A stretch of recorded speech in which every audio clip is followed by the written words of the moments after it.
Šiandien pristatome naują galimybę Kauno rajono gyventojams.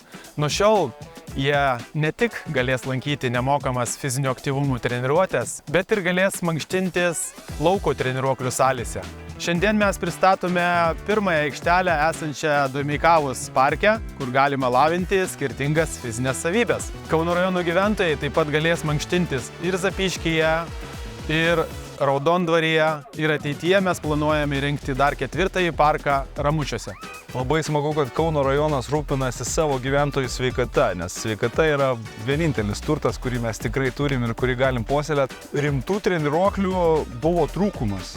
Tokio lygio, kad tikrai galėtum gerai pasportuoti, tai labai užskaitau šitus treniruoklius ir gera čia išbandyti juos.